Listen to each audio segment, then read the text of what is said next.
vamos a pasar a desarrollar la unidad número 3.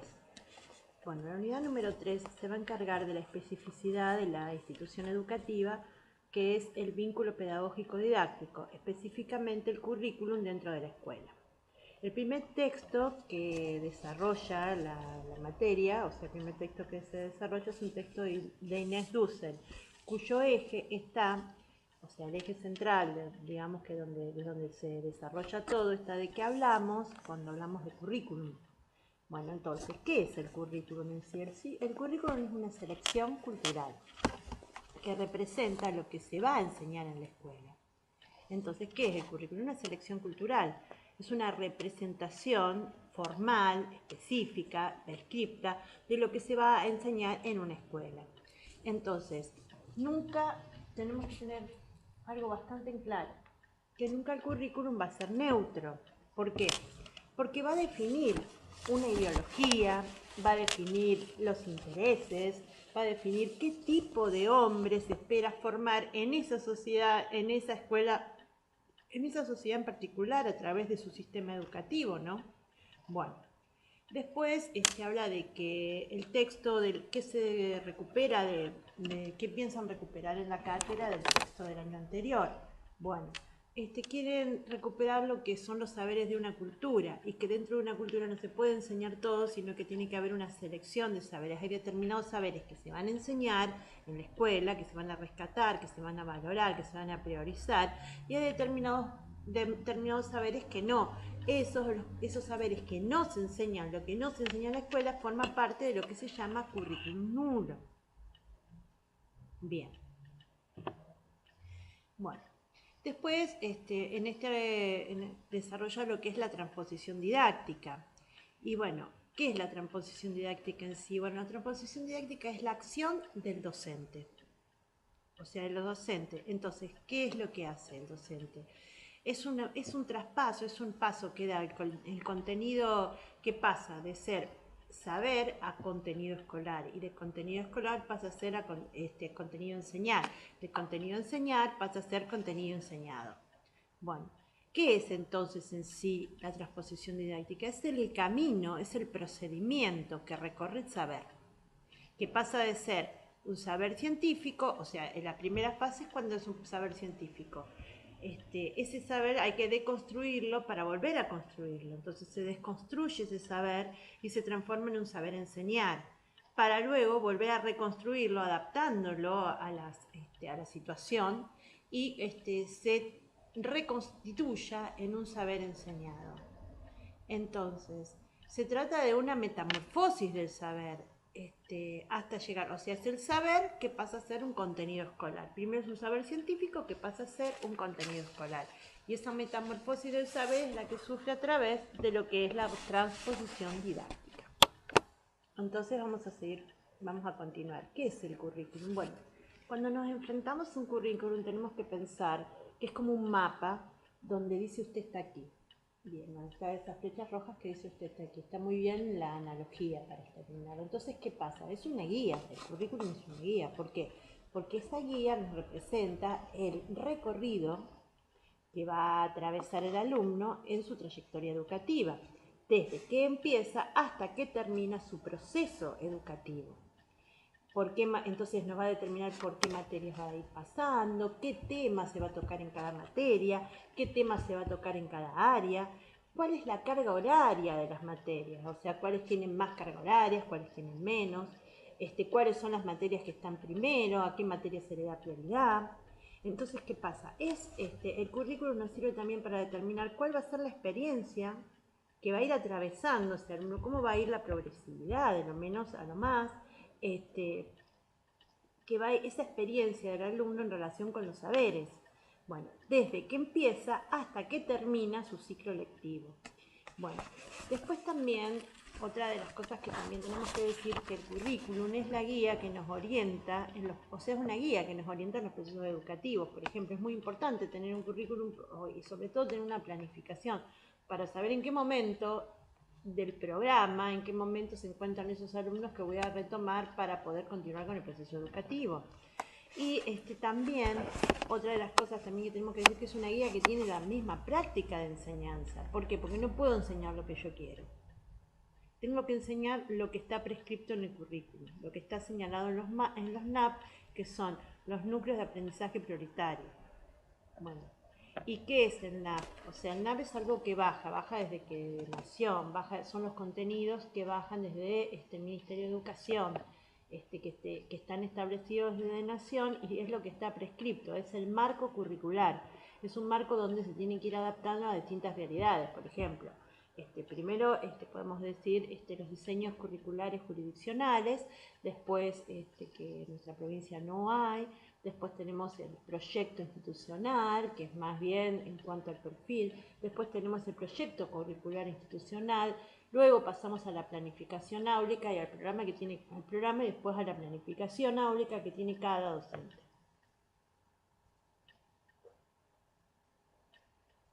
Bueno. Con respecto a los NAP, o sea, la cifra NAP significa Núcleo de Aprendizajes Prioritarios. ¿Qué significa esto? Bueno, el NAP es el marco, es lo que está prescripto, es el marco normativo, que en la escuela, que significa que en la escuela se deben dar ciertos saberes, ciertos núcleos de aprendizajes prioritarios. El docente decide, pero también, bueno, tenemos que tener en cuenta una cosa, que el docente va a decidir qué es lo que él va a estar, pero el docente también tiene decisiones. Si bien las decisiones vienen desde arriba en cuanto a lo que enseñar, el docente decide el cómo enseñar, de acuerdo, porque es el que tiene, y también tiene que tomar muchas decisiones en el aula, porque es el que tiene el contacto directo con sus alumnos. Entonces, el docente a su vez también participa en la selección de los saberes, porque tiene que ubicarse en el contexto. Tiene que ubicarse. Primero, además, al docente también le baja el proyecto curricular institucional, que eso es en cuanto a una orientación, en cuanto a una perspectiva de enseñanza. Y después también se tiene que ubicar en la realidad de sus alumnos, en la realidad del barrio, en la realidad del contexto, los grupos sociales que se manejan dentro del aula, darle representatividad a todos si queremos una justicia curricular. Entonces, ¿qué pasa? Por eso mismo, lo que está estableciendo es que el docente es el que termina de definir, de darle forma a ese contenido. Además, también tenemos que tener en claro que la forma es contenido. La forma que tenga el docente de enseñar va a determinar qué tipo de contenido, cómo me voy a probar el contenido. O sea que a veces la forma misma es el contenido. Entonces, además, participa en la selección de saberes porque de acuerdo a la realidad del grupo que le toca manejar, también puede decidir si agrega otros saberes a los saberes que son prioritarios. Un ejemplo.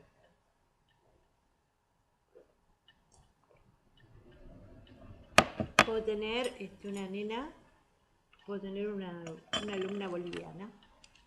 Entonces, la geografía de Bolivia probablemente no esté en los NAP, pero puedo decidir como docente, si me dan los tiempos, la planificación, incluir la geografía de su país, las costumbres, como para poder comparar con las costumbres de acá y así darle como cabida, participación a ese grupo minoritario que si bien en los NAP no están, puedo tomar yo la decisión como docente de darle esa cabida, esa participación.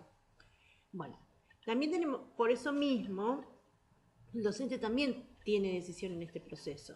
Y si bien los núcleos de aprendizaje prioritario son los aprendizajes que tienen que darse como mínimo, que se tienen que enseñar como mínimo en la escuela, eso no quiere decir que sean los únicos, sino que son los prioritarios. Tienen que darse primero esos aprendizajes, tienen que enseñarse esos contenidos para luego seguir enseñando otros. Si es que pasa por todos los procesos, por supuesto, pero es importante. Bueno, entonces, ¿qué significa esto? Que el núcleo de aprendizaje prioritario es lo mínimo que se tiene que dar en todas las escuelas y para todos por igual. ¿Por qué? Porque es una garantía. Nosotros tenemos el derecho constitucional de enseñar y de aprender. Entonces, todos tenemos el derecho de acceder a esos saberes que son saberes mínimos. Entonces, ¿qué es el currículum prescripto? ¿Qué es el currículum? Lo que baja. Es lo que baja. Pero el docente tiene un papel importante en definir cuáles van a ser los saberes que se enseñan. A mí me ponen un tema, pero yo tengo que definir de dónde voy a sacar ese tema, con qué perspectiva, con qué enfoque, cómo lo voy a enseñar, cuáles son las estrategias que voy a utilizar, cuáles son las actividades, cuáles son las valoraciones, cuáles son las actitudes, cuáles son los procedimientos. Eso es algo que se va definiendo como por compartimientos estancos dentro de lo que es la docencia, ¿no? Bueno, entonces, después tenemos varios tipos de currículum. Tenemos el currículum prescripto, que es lo que baja, es la guía, es el recorrido, podemos decir millones de definiciones de currículum prescripto. Pero después también tenemos el currículum real. El currículum real es lo que pasa en el aula, es como realmente se adaptan esos contenidos que bajan prescriptos a la realidad del aula, cómo se junta la forma, cómo se junta el qué con el cómo se dan esos contenidos, qué es lo que pasa en el aula, cuáles son los saberes lo que ocurre realmente en el aula, lo que está en la planificación, lo que ocurre realmente en el aula. Y después tenemos el currículum oculto, que es lo que no está escrito, pero en sí también se aprende. Son actitudes, por ejemplo, parte del currículum oculto sería el ejemplo de la lectura, cuando a través de su forma de conocimiento tópico, la docente hace que los alumnos se paren, que tengan una determinada posición del cuerpo, cómo se ordenan las filas, que el docente está parado y los alumnos están sentados, que el respeto, ponerse de pie cuando viene un directivo, saludar, formar. Hay muchísimas cosas que no están escritas y sin embargo forman parte de actitudes. Por ejemplo, estirar el recreo para llegar más tarde y así tener más tiempo de disfrutar sin tener clase, etc. Es lo que no está en el documento, pero, o sea, no está en los documentos prescriptos, pero sí forman parte de lo que se enseña y de lo que se aprende. Además, por otro lado, no solamente vamos a tener contenidos dentro de un currículum, también dentro de un currículum hay aprendizajes, aptitudes, valoraciones, capacidades, habilidades, porque bueno, capacidades, valores, actitudes, procedimientos, todo lo que se pretende que el alumno vaya adquiriendo en ese proceso que es el de su educación, ¿no? Bueno, entonces, ¿qué pasa? Que la enseñanza, como habíamos dicho antes, la enseñanza no son solo saberes y contenidos académicos. También dentro de la enseñanza, y está prescripto, se incluyen valoraciones, actitudes, capacidades. ¿Por qué? Porque todo eso implica, esto es importante, porque todo eso implica qué tipo de hombre se pretende formar en esa sociedad en ese momento. Si está escrito en el currículum o en la planificación, no es currículum oculto. Porque lo que está explícito, o sea, lo que está escrito no es oculto. Bien. Bueno, después también, aunque no esté escrito, pero el docente, después también, no es tampoco currículum oculto que, aunque no esté escrito, el docente manifieste su postura frente al conocimiento, cómo va a enseñar, cuál va a ser su perspectiva, si se cuadra. Eso tampoco, aunque no esté escrito, tampoco forma parte del currículum oculto porque lo está manifestando, más bien podría formar parte de lo que es el currículum real. Entonces, por ejemplo, acá dice, ¿ves? Eso es lo que habíamos dicho antes, currículum oculto. El docente de pie, parado frente al aula, y los alumnos sentados y en fila. La distribución en cuadrícula típica del aula, eso es currículum oculto. ¿Y qué pasa? Lo que tiene es que son cuestiones que se enseñan y se aprenden también, y que van a tener efectos sobre el sujeto. ¿Por qué? Porque estos efectos van a generar, o sea, el modo en que nos vinculamos, en cómo nos sentamos, cómo respetamos a la autoridad, cómo la persona está parada y cómo nos relacionamos con el saber, a pesar de que no esté prescripto, también nos va a influir en nuestro modo de relacionarnos con el mundo exterior, nuestro modo de vincularnos. ¿Por qué? Porque habilita ciertas formas y no habilita otras formas de relacionarnos y de vincularnos. Entonces, ¿qué pasa? Aprendemos a través de lo que es el currículum oculto en sí, en toda la escuela, aprendemos a vincularnos, a relacionarnos y vamos construyendo esos saberes también que nos sirven a nuestra vida en sociedad, a nuestra vida en relación, a respetar los espacios del otro, por ejemplo. Bueno, entonces, acá ves otra vez, vuelve a repetir lo mismo, de que forman parte del currículum oculto.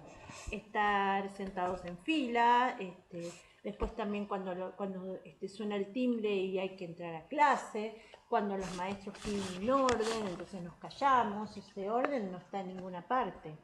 Y también sobre todo la posición de nuestros cuerpos cuando vamos a leer, cuando nos vamos a relacionar, cuando nos paramos al pizarrón, es una posición, una postura y esas cuestiones se aprenden y no están escritas.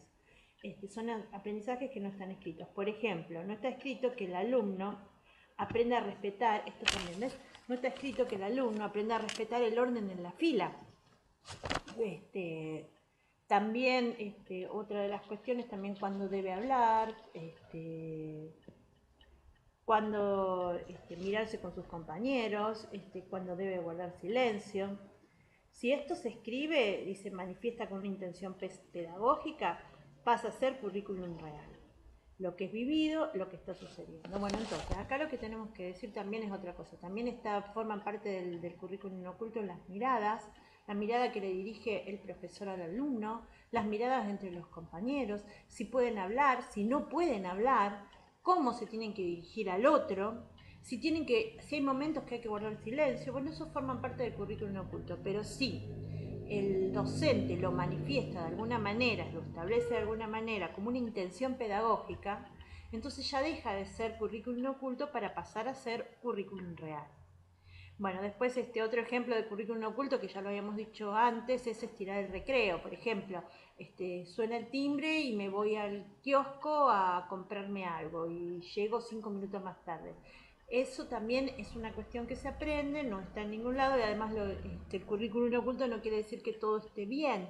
Hay cuestiones que también pueden llegar a estar mal. Forma parte, es un comportamiento que no está prescrito en ninguna parte y que sí es algo que se aprende y se forma parte del currículum oculto. Bueno, después otra vez volvemos a repetir el disciplinamiento del cuerpo, respetar el timbre, los horarios, o sea, respetar el timbre, los horarios entre clases y recreos, llegar a tiempo a cuando empiece la clase, respetar los tiempos donde empiezan y terminan las clases, etc. Otro punto a tener en cuenta es que en el currículum se cristalizan, en el currículum prescripto se cristalizan los saberes. Entonces, ¿qué pasa? Entonces, por eso hay que diferenciar lo que es el currículum prescripto de lo que es el currículum real. ¿Por qué? Porque en el currículum real entran en juego otros factores, como por ejemplo la postura personal del docente, los saberes que trae, también su experiencia personal, y también entran en juego todo lo que tiene que ver con la institución, ¿no? El lineamiento sobre la enseñanza que tiene la institución. O sea, y eso va a llegar directamente a las prácticas en el aula. Y después tenemos que decir también otra cosa, que para construir el currículum prescripto se tienen en cuenta saberes científicos. Y se hace un recorte de la realidad, se hace un recorte de la cultura. Y bueno, y entonces hay ciertos saberes que se le da prioridad, que se priorizan y otros que no se tienen en cuenta.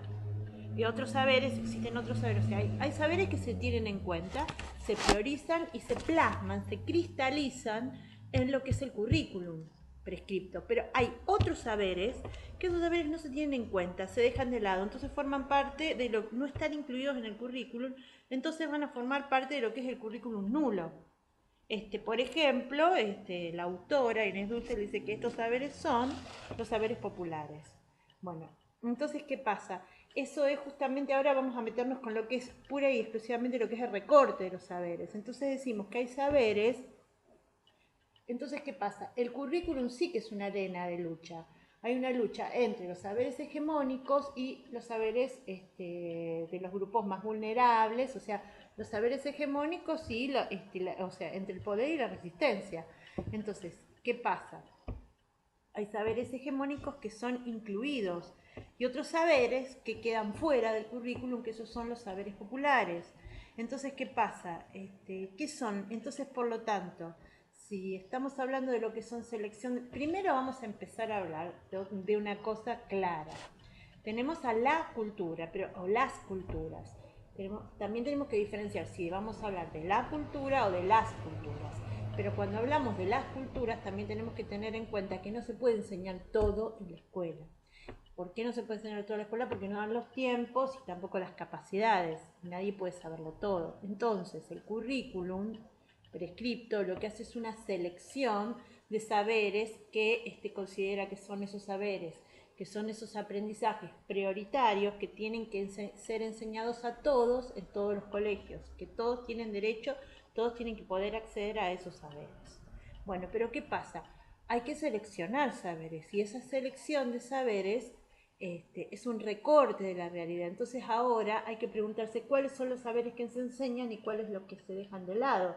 Entonces, ¿cuáles son los que se enseñan en este momento? Se enseñan los saberes hegemónicos, lo que el grupo de poder considera que es lo que se tiene que enseñar porque va conforme a la idea de hombre que se quiere formar en esa sociedad. Entonces, eso quiere decir que si se hace una selección de saberes que se enseñan y otros que se dejan de lado. ¿Y cuáles son los que se dejan de lado generalmente? Los saberes populares. Entonces, ¿qué dice? Que los NAP son saberes que se supone que todos los habitantes deben saber. Pero lo que sucede también, otra de las cosas que suceden también es que no siempre se pueden dar todo lo que el NAP propone, por varios factores. Por ejemplo, un factor puede ser la organización de la materia. O sea, una materia que esté organizada. No es lo mismo el contenido, no es lo mismo dar filosofía que dar matemática en una escuela. ¿Por qué? Porque la filosofía va a tener menos horas de cátedra que la matemática. Entonces, al tener menos horas de cátedra, digamos que va a ser diferente la cantidad de contenidos que se va a poder dar. También tiene que ver desde el punto de vista de la disposición del docente, porque puede ocurrir que haya paro, que además también puede ocurrir que haya paro, además también depende de las perspectivas que tenga el docente, de las perspectivas de enseñanza. Puede tener una perspectiva que determine que va a enseñar temas en profundidad y de una manera significativa, o puede decidir enseñar de una manera abarcativa. Entonces eso va a cambiar la cantidad de temas que se van a poder dar, como también se puede tomar una decisión institucional de trabajar por proyectos. Entonces, al trabajar por proyectos se toca un tema, se trata en profundidad desde varias perspectivas, desde varias materias, y esto va a traer como consecuencia de que se va a poder determinar menos tiempo para otros temas. Entonces, por eso es que, digamos que no es lo mismo lo que está prescripto y ordenado de lo que es la vida real, donde está muchísimo más desordenado, ¿no? Entonces, ¿qué pasa? Entonces, bueno, ahora volvemos a repetir porque está interesante. Si el docente también entonces depende, digamos que dar todos los temas del NAP, también depende de las decisiones que tome el mismo docente, si decide enseñar su materia o temas de una manera más significativa o más abarcativa. Eso es una decisión del docente que depende de la profundidad del tema que quiera tratar. Entonces, ¿qué pasa? Va a tener que hacer, si decide enseñar en profundidad un tema, va a tener que hacer recortes de los demás temas, va a tener que enseñar un poco menos para que les alcance el tiempo y llegar hasta fin de año. Entonces dice que existe una libertad para el docente, pero también hay que tener en cuenta que el docente tiene muchas limitaciones anteriores, no solamente en cuanto a los contenidos del NAP, que se tienen que dar eso ya es una limitación, porque primero tengo que dar lo que dice el NAP y después lo que yo quiero dar. Y segundo, también tenemos otro filtro, que es la misma institución, con el proyecto curricular institucional, que ahí me van también a establecer una serie de lineamientos que vienen desde dirección, también vienen desde arriba, vienen desde lo que tiene que ver con la política institucional. Por ejemplo, puede ser, o sea, la política institucional es la que me va a establecer lo que es una línea de trabajo. Van a determinar, por ejemplo, este año vamos a trabajar las operaciones matemáticas, este año vamos a trabajar sujeto y predicado. O sea, depende también de los lineamientos que vengan desde la misma política curricular institucional. Bueno, entonces después decimos, por ejemplo, se pueden establecer, también depende si por la línea de trabajo deciden establecer una línea de trabajo que se lleve a cabo desde todas las disciplinas, desde todas las áreas. Entonces estamos hablando de lo que habíamos dicho antes, de un proyecto, de proyectos integrados, currículum integrado, un mismo tema que se trabaje desde varias áreas. Con esto el alumno, entonces es muy importante el currículum integrado porque hace hincapié en que el alumno tenga una visión general de que un mismo tema se puede trabajar desde varias perspectivas y que estas perspectivas no son compartimentos estancos como un currículum mosaico, sino que estas perspectivas están todas interconectadas unas con las otras. Entonces, ¿qué pasa? Es interesante porque el alumno aprende a leer la realidad, pero de distintas perspectivas. Aprende a leer una misma situación que se da en la realidad, pero de distintas perspectivas, de distintos puntos de vista. Entonces, ¿qué pasa? De esta manera es mucho más complejo enseñar, pero sobre todo porque no se fragmentan los saberes. Y además otra cosa es acercar. Esto es importante porque significa también acercar la realidad al alumno.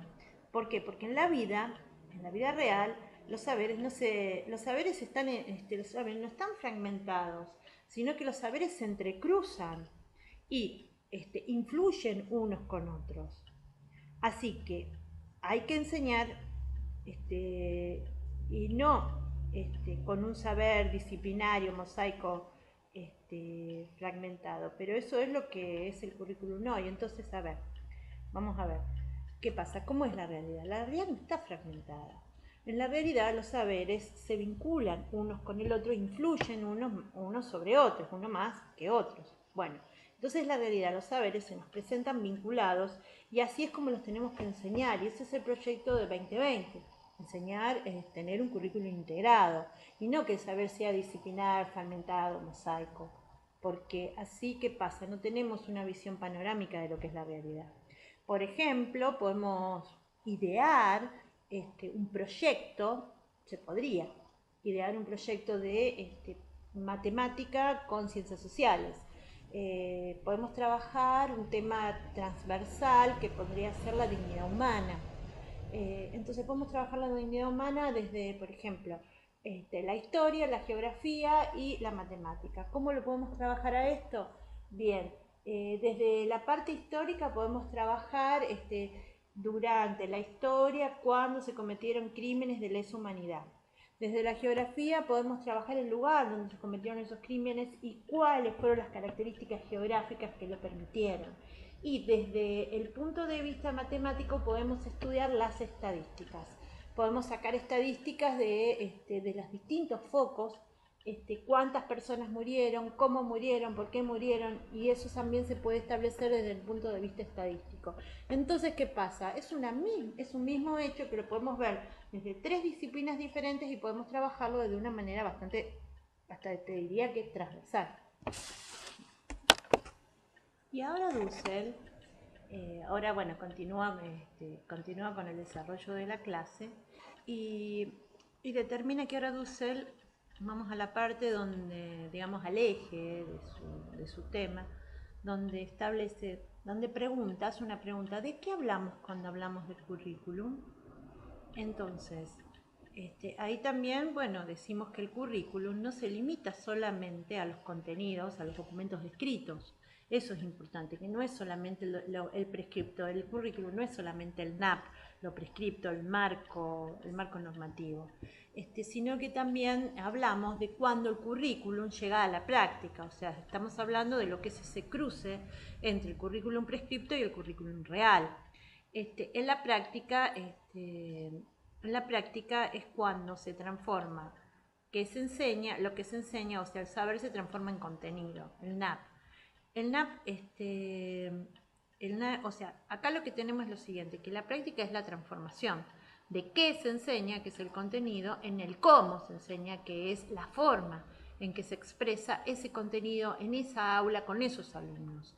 Entonces, el cómo, entonces es cuando en la práctica es cuando se intercruza el qué con el cómo.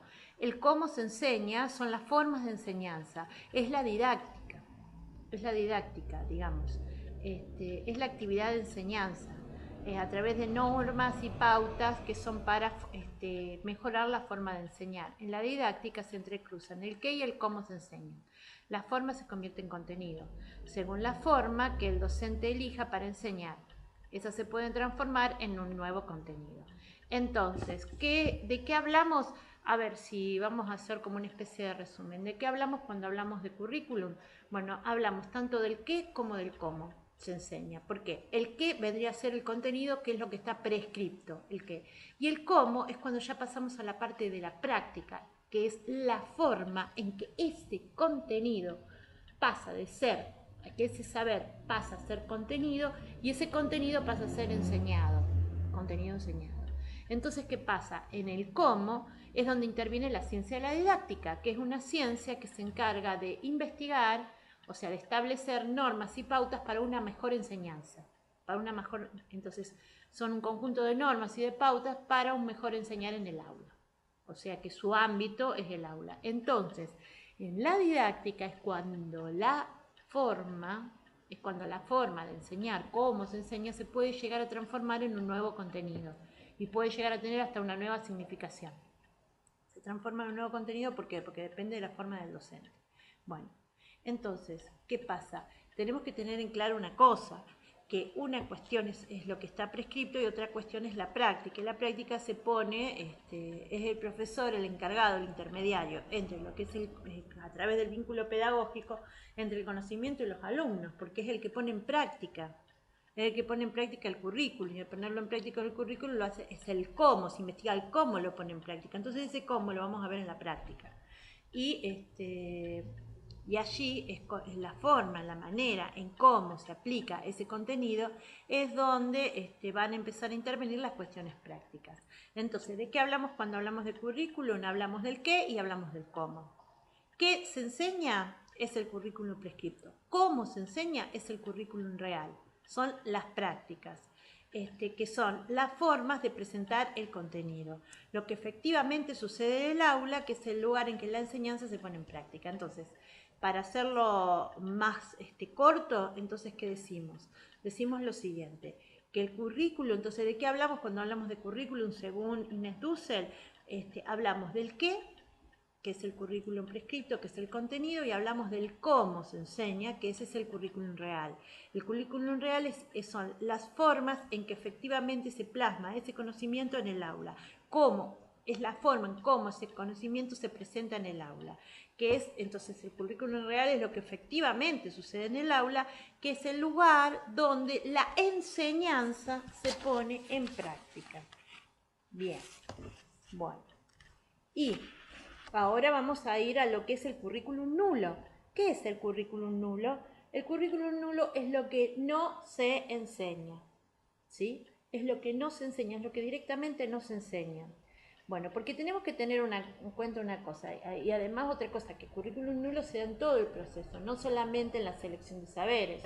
Bueno, porque tenemos primero una primera instancia que es cuando se elige, cuando se hacen los recortes, cuando se elige para poder establecer los contenidos del currículum prescripto del NAR. Ahí va a haber contenidos que se enseñan y otros que no. Los que no se enseñan forman parte del currículum nulo. Bueno, son aquellos contenidos que se recortan y se dejan de lado. Y también puede suceder, o sea, aquello que no se enseña, que puede suceder por varios motivos. Uno, porque se hace el recorte. Otro también puede suceder porque no se llega con el tiempo. Otro también puede suceder que sea parte del currículum nulo porque no se enseñó de una manera suficientemente significativa. Se enunció, pero no se enseñó. Y otra puede ser también porque el alumno no logró adquirir ese conocimiento. No es un conocimiento enseñado porque no es puede ser un conocimiento enseñado, pero no que haya sido efectivamente aprendido por el alumno. Entonces, bueno, de acuerdo a la corriente que tomemos, puede formar parte de lo que podemos denominar como currículum nulo. Bueno, entonces, ahora, bueno, Ahora vamos a ir a otra parte de Inés Dussel, que habla de lo que son las corrientes o vertientes curriculares. Bueno, las corrientes o vertientes curriculares para Inés Dussel. Bueno, entonces Inés Dussel establece que hay 4 vertientes curriculares. Vamos a enunciarlas primero y después vamos a ir desarrollándola cada uno. Primero tenemos la primera vertiente curricular es la orientación humanista, que es la orientación que tiene nuestro currículo actual, que divide, es un currículum mosaico que divide el currículum en distintas disciplinas, que está saberes fragmentados y que dejan afuera a los saberes populares. Después, la segunda vertiente es la pedagogía centrada en el niño. Entonces, ¿qué pasa? Se desarrolla el currículum, o sea, se prescribe el currículum teniendo en cuenta, distribuyendo los saberes en cuanto a las etapas de desarrollo del niño. O sea, en cuanto a las etapas de cómo se va desarrollando el niño, desarrollo del niño. Después tenemos la tercera vertiente, que es el eficientismo social. Bueno, entonces, ¿qué es lo que se enseña? Bueno, lo que se enseña, lo que incluye los saberes, o sea, el recorte de saberes, son aquellos saberes que sean útiles para que el sujeto pueda insertarse en una sociedad que previamente existe, ¿no? Que pueda insertarse, o sea, que pueda adaptarse a la sociedad, que pueda trabajar, que pueda ingresar en el mercado laboral. Y después, el cuarto es el reconstruccionismo social. Bueno, este es diferente al anterior, es totalmente lo contrario. ¿Qué pasa? En el currículum se enseñan saberes para que el sujeto pueda transformar la realidad en la que vive. Al menos pueda modificarla, pueda hacer un mundo mejor. Pueda transformar o mejorar su sociedad. Entonces, este currículum entiende como que se pueden pensar otras formas posibles de sociedad y no solamente adaptarnos a lo que ya existe como el eficientismo social. Entonces, ¿cuáles son las 4 vertientes? Primero, la orientación humanista. La segunda, teniendo en cuenta las etapas de desarrollo del sujeto. Pedagogía centrada en el niño. Pedagogía centrada en el niño. La tercera es el eficientismo social.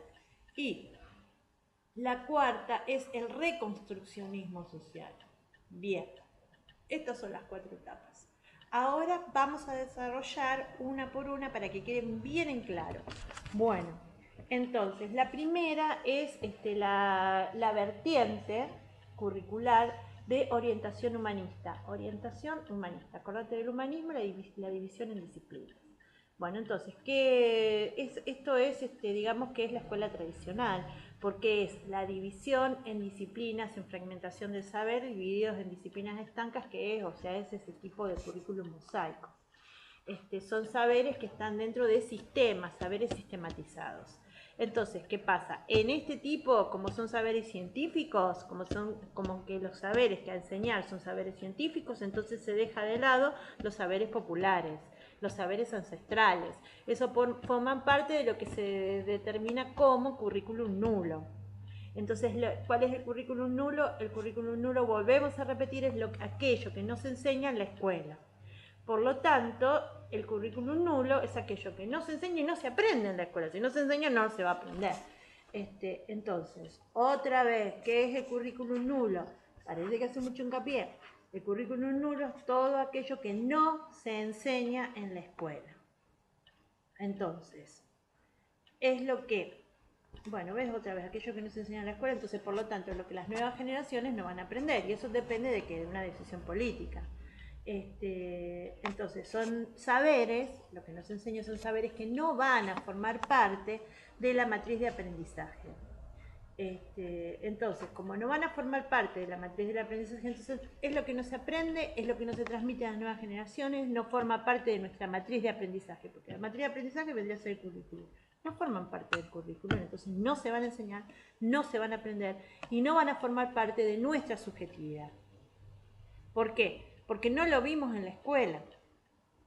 Entonces, después, ¿cuál es la diferencia entre currículum nulo y currículum oculto? Bueno, El currículum nulo son cosas que sí se aprenden en la escuela, pero es un saber de tipo solapado.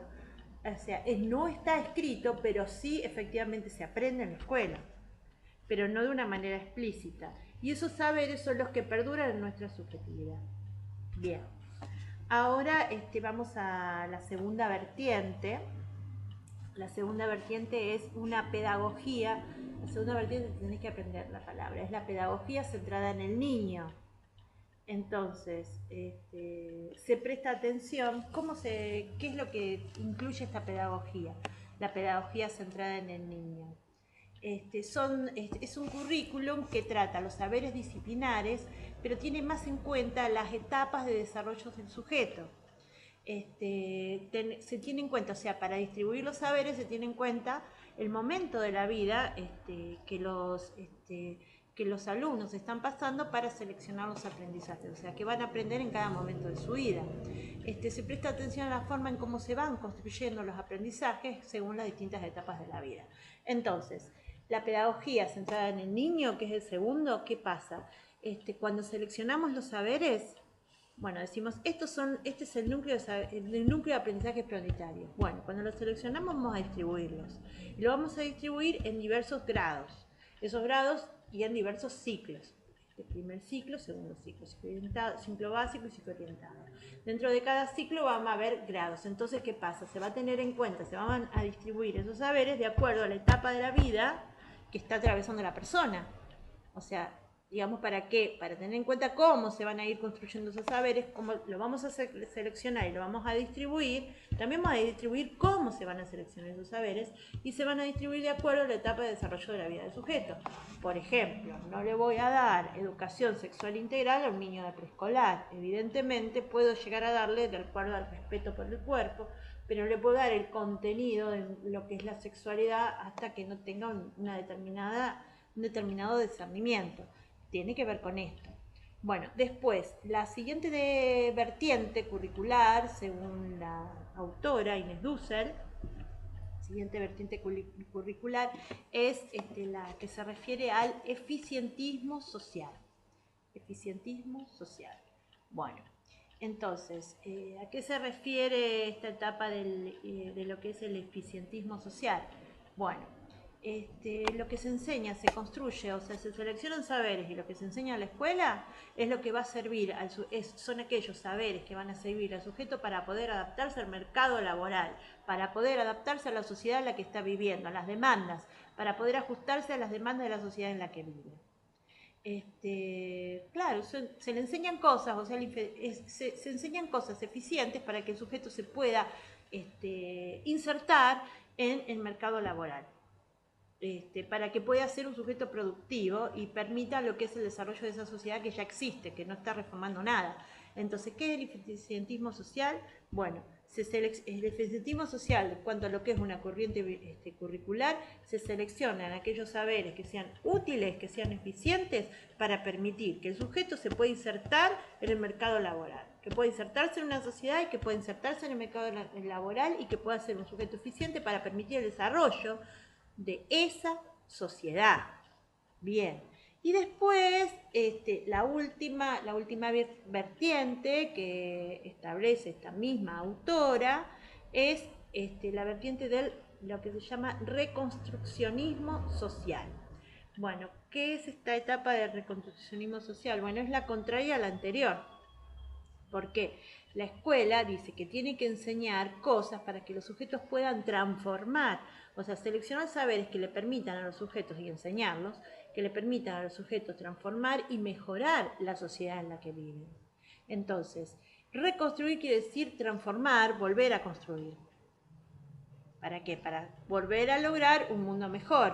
Entonces, y que al sujeto le permitan pensar que existen otras formas posibles de vivir en una sociedad y que no solamente nos adaptemos a lo que ya existe, como el eficientismo social, sino que pensemos en otras maneras de poder vivir en una misma sociedad. Bien. Bueno, ahora dice. Bueno, después, para poder seguir desarrollando el tema del currículum, Dussel se remonta a lo que son los orígenes de nuestro sistema educativo, o sea, los orígenes de la escuela, del sistema escolar. Entonces, en un primer momento teníamos a la educación primaria. Entonces, ¿cuál era la función de la educación primaria? La función de la educación primaria de nuestro sistema, desde los orígenes de nuestro sistema educativo, era la formación de ciudadanos.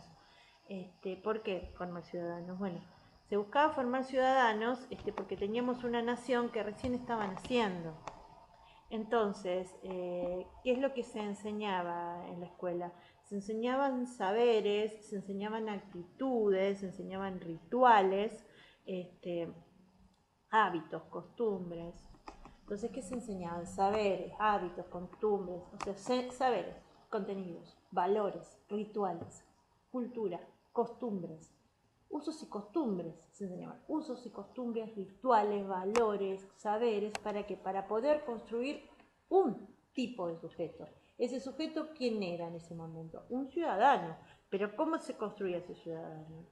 Ese ciudadano se construía de acuerdo, o sea, conforme a la ideología imperante, que tenían que buscar lo que es la unión nacional, para poder conformar esa idea de nación.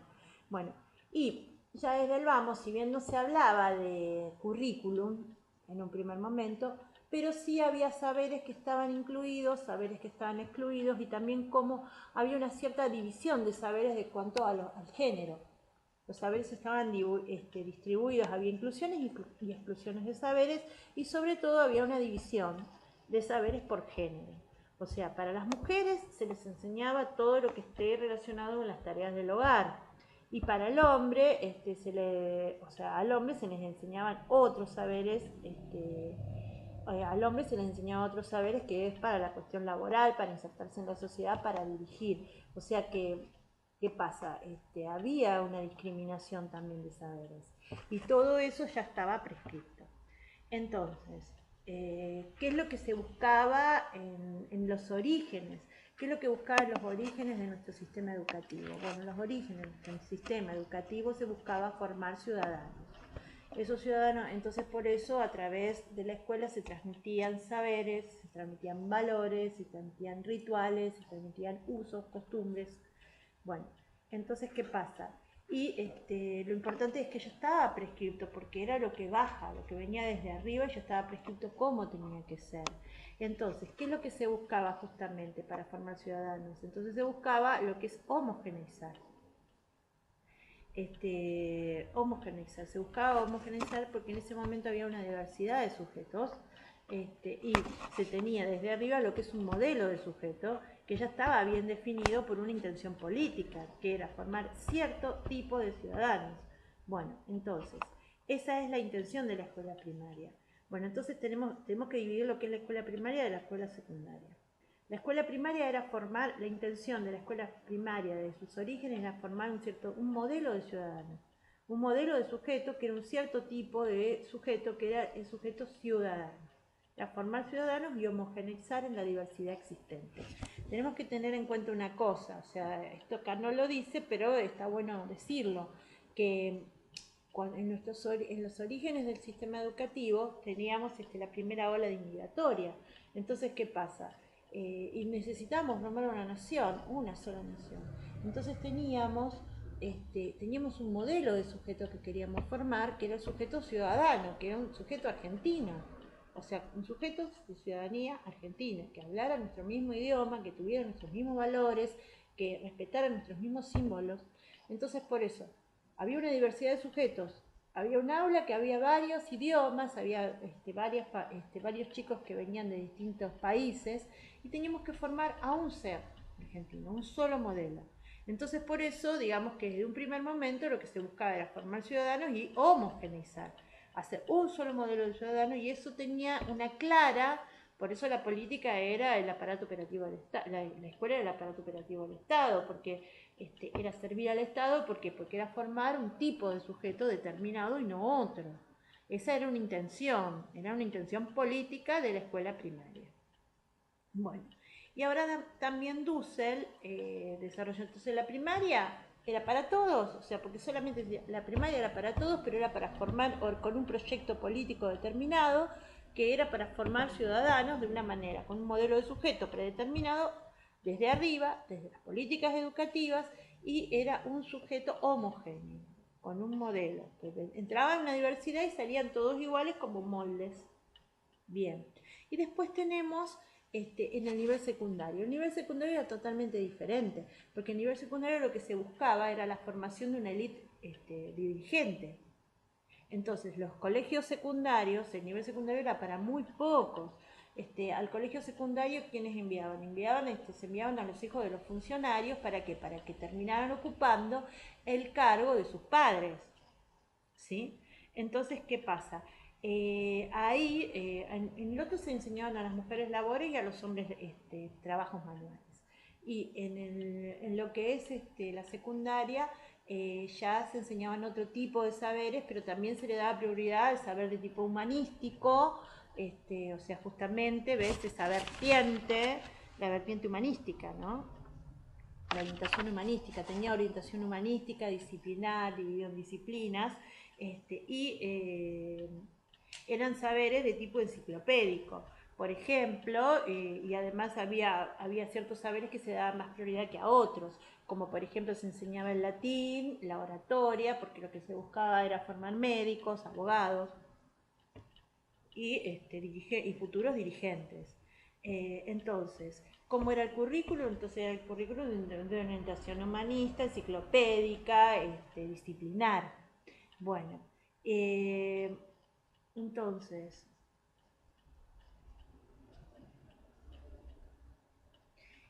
¿ves? Esto es importante. Bueno, entonces, ¿cómo era el saber que se impartía en las escuelas secundarias? Bueno, el saber que se impartía en las escuelas secundarias era un saber de tipo enciclopédico y disciplinar. Y se recortaban todos aquellos tipos de saberes técnicos, prácticos, manuales, porque esos saberes estaban destinados a otro circuito educativo que no fuese la secundaria. La secundaria era un saber humanístico y disciplinar. Bien. ¿Por qué? Porque servía o para formar dirigentes, que eran los futuros funcionarios, que eran los que pasaban por la secundaria, o para que sigan estudiando a nivel universitario, pero no se pensaba en una actividad. Bien, bien. En la secundaria,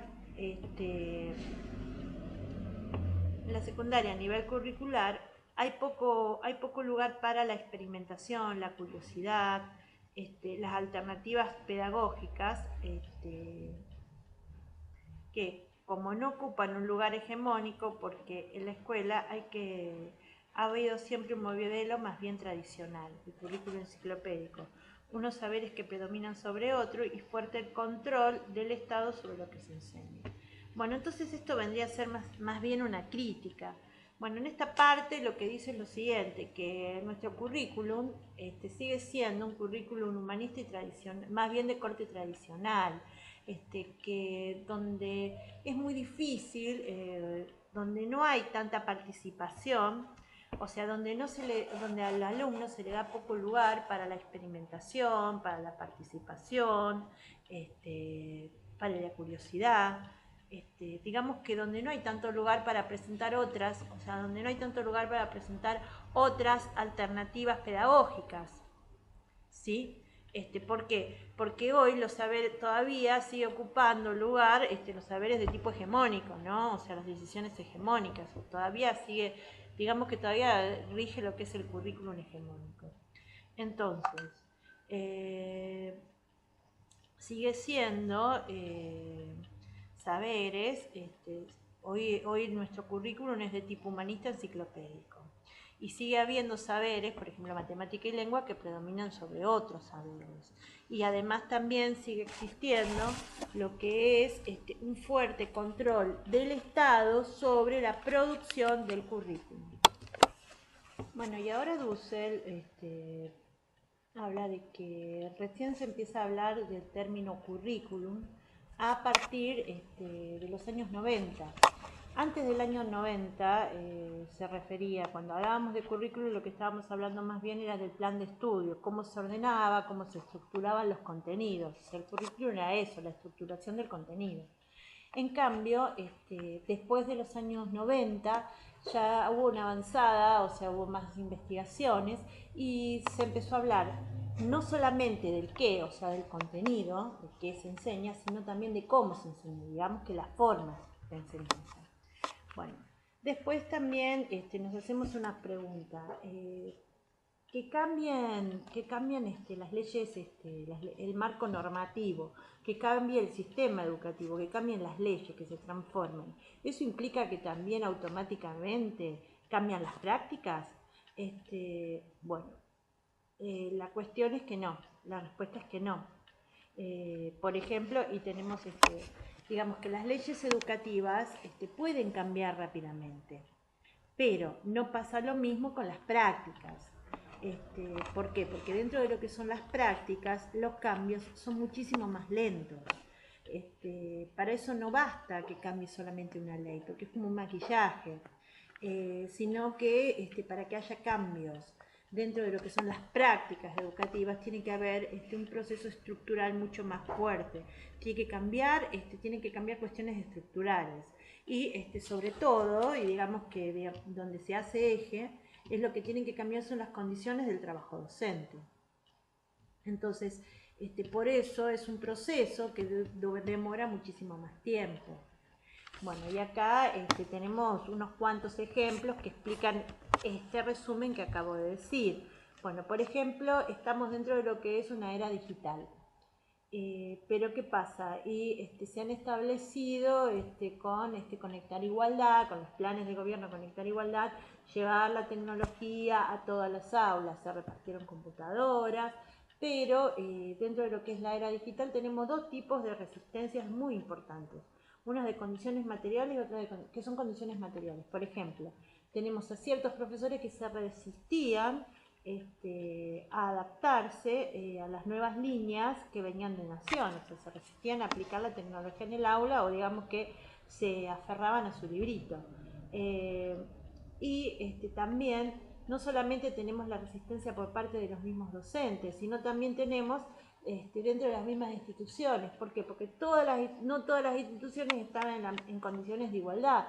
Había algunas, algunas escuelas a las que llegaba la conectividad y otras que tenían graves problemas con respecto a la conectividad, graves problemas técnicos. Entonces digamos que acá hay que hacer eje en que las cuestiones materiales, o sea, cuando bajamos a la realidad, las cuestiones materiales muchas veces no son las mismas en un lugar que en otro. Bueno, y a eso sumado, o sea, condiciones materiales en la accesibilidad, a eso sumado a ciertos docentes que se niegan o que tardan en adaptarse, en transformar sus prácticas, entonces eso, bueno, es uno de los condicionamientos para decir de que la práctica se transforma mucho más lento de lo que se puede transformar en una legislación. Y otra cuestión también, que también hace a lo que es la estructura escolar, son las condiciones laborales del docente. ¿Por qué? Porque, ¿qué pasa? Para que los alumnos puedan aprender lo que dicen los NAP, que hay que enseñar en la escuela, hay que adecuar los contenidos teniendo en cuenta el contexto. Bueno, entonces también, bueno, las condiciones laborales, ahí que está. El trabajo docente. Claro, ¿ves? Acá tenemos entonces el trabajo docente también influye, porque también tenemos las formas de pago, o sea, cómo se le está pagando al docente, cuántas horas tiene que trabajar, la cantidad de alumnos que tiene que tener, que necesita cada vez más tiempo para planificar y solamente le paga lo que está en el aula. O sea, hay que cambiar muchas estructuras para poder, para que aunque cambie la ley también las capacitaciones a las que se adscriben. Bueno. Entonces, después estamos hablando de las condiciones concretas, ¿no? ¿Cuáles son esas condiciones concretas? Para que los alumnos puedan aprender, o sea, generar esas condiciones concretas para que los alumnos puedan aprender lo que dicen los NAP. Hay que adecuar esos contenidos teniendo en cuenta el contexto. Y no es un recorte, sino que enriquecerlos, ofrecer más posibilidades a los que menos tienen. Bueno, entonces esto digamos que es un poco como Robin Hood. Bueno, entonces tenemos que decir lo siguiente. Tenemos que decir que, aunque cambie la ley, eso no quiere decir que cambien las prácticas. Que el cambio en las prácticas siempre es mucho más lento porque dependen de cuestiones personales y también de cuestiones materiales, de cuestiones estructurales. de condiciones de trabajo del docente, así como también de cuestiones personales que se resisten o se pueden llegar a resistir a cierta cantidad de cambios, ¿no? Y después también en cuanto a lo que es las condiciones concretas, o sea, se tienen que generar ciertas condiciones concretas dentro del aula para poder posibilitar que esos contenidos prioritarios que están en los NAP se enseñen efectivamente a los alumnos. Y para eso primero hay que adaptarlos ¿a qué? A la realidad. Hay que adaptarlos al contexto, hay que adecuar esos contenidos al contexto de esos alumnos, a los grupos sociales y que tienen que estar todos representados.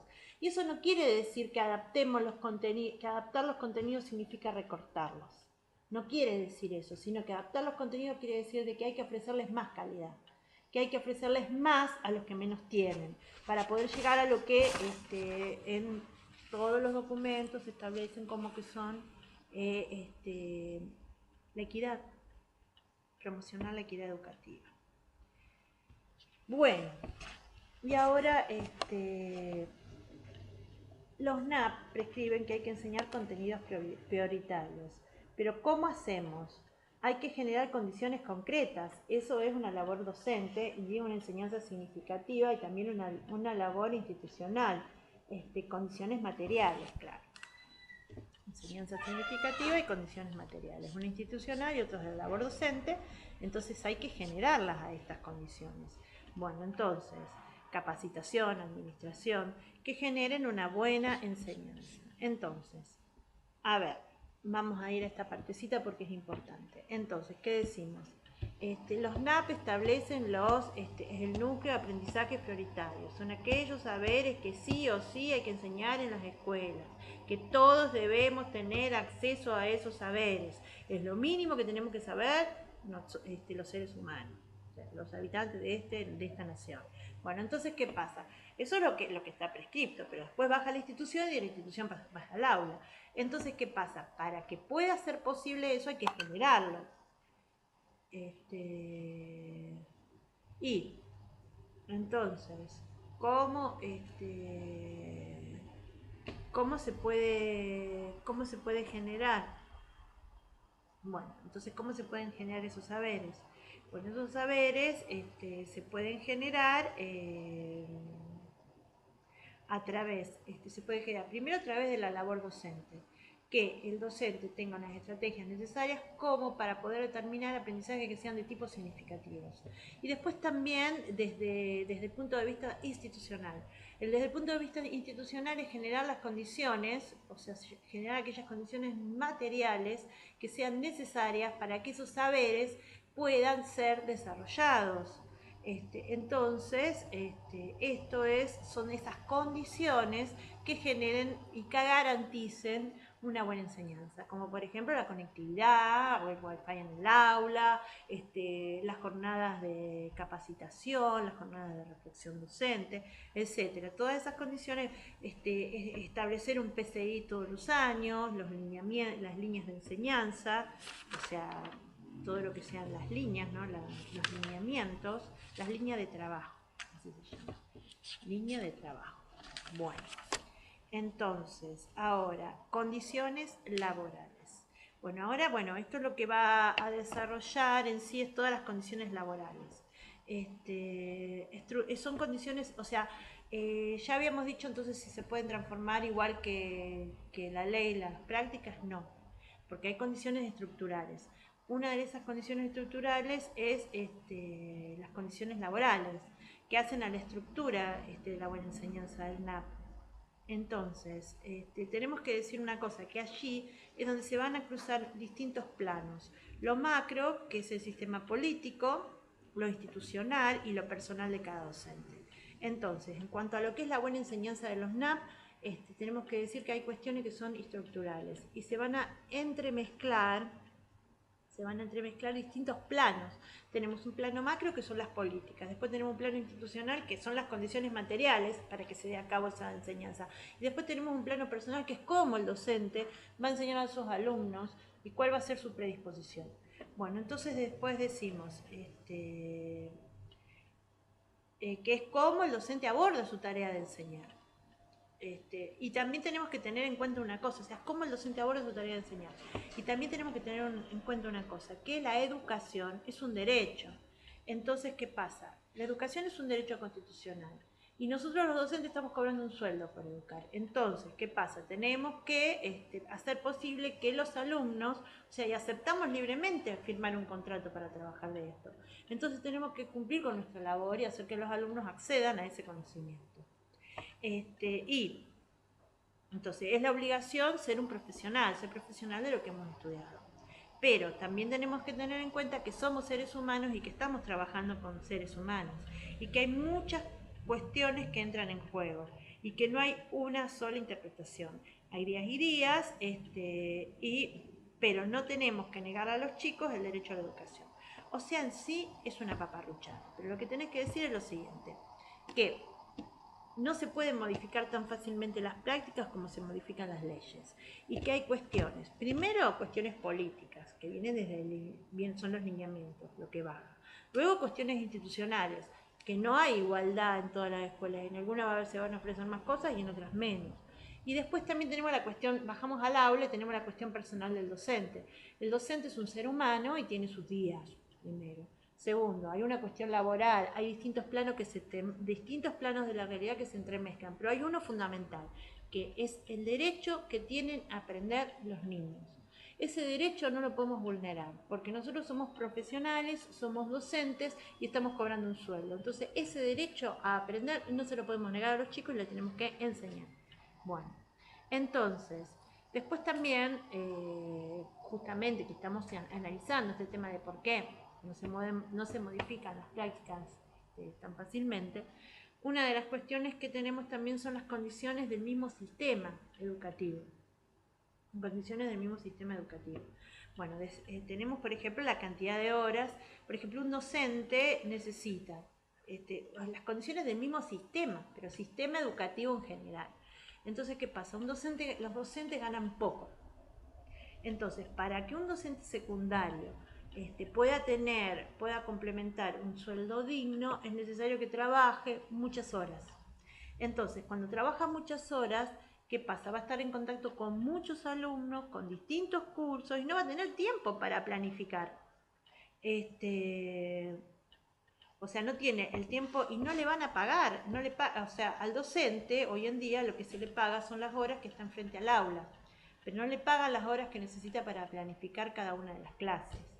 Entonces, estas son condiciones estructurales. Son condiciones estructurales que hacen posible que se den ciertas cosas o que se enseñen ciertas cosas y otras que no. O sea, que no se pueda complementar todo ese sistema ideal como está estructurado. Entonces, si por ejemplo a un docente le pagaran para planificar en lugar de estar en el aula, entonces puede dedicar más horas a planificar y menos horas a estar en el aula y tener menos alumnos y por lo tanto ofrecer un mejor servicio educativo, ofrecer una mejor enseñanza. Bueno, pero entonces esto tiene que ver cómo se genera este sistema, ¿no? Eso digamos que sería una garantía de un mejor enseñar. ¿Y qué pasa?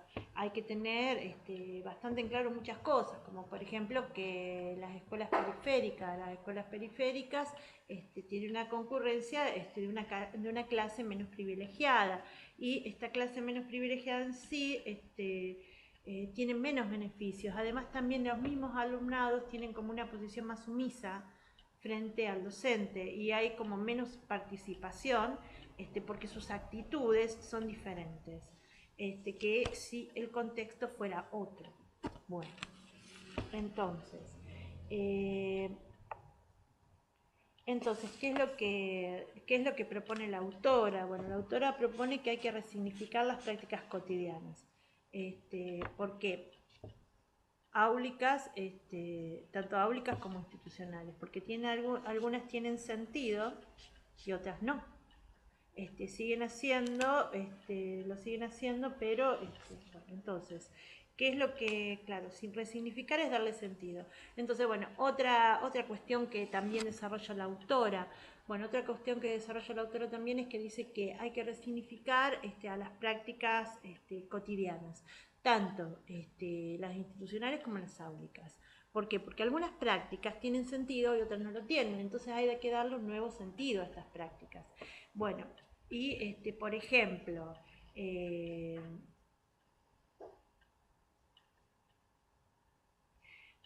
hay ciertas prácticas que tienen un sentido, prácticas cotidianas, como por ejemplo el ritual de entrada y de salida. Tienen un sentido, pero ¿qué pasa? Es necesario que le demos un nuevo sentido, darles un nuevo sentido para que tenga sentido para los sujetos. Porque también son condiciones concretas para que los alumnos aprendan, o sea, las prácticas cotidianas. Porque la enseñanza no es solamente acumulación de contenidos. Porque la enseñanza abarca lo académico y también lo afectivo. Los saberes no están aislados del contexto. Tienen que servir para que los alumnos aprendan a vivir, elaboren un proyecto de vida, relacionarse con los demás. Son cuestiones que no solo son las académicas. Bueno, entonces, acá tenemos que decir una cosa, que es lo que establece como último desarrollo de esta parte. Entonces, el último desarrollo de esta parte establece que a las prácticas cotidianas, hay ciertas prácticas cotidianas que debemos aprender a resignificar, a darles un nuevo sentido para que tengan sentido para los sujetos. ¿Y por qué? Porque en la escuela no solamente se enseñan contenidos, también se enseñan valores, se enseñan actitudes, se enseñan a relacionarnos con los demás y se enseñan a poder a poder insertarnos en una sociedad. Para poder, o sea, son saberes para nuestra vida. También se enseñan afectos, se transmiten afectos. Bien.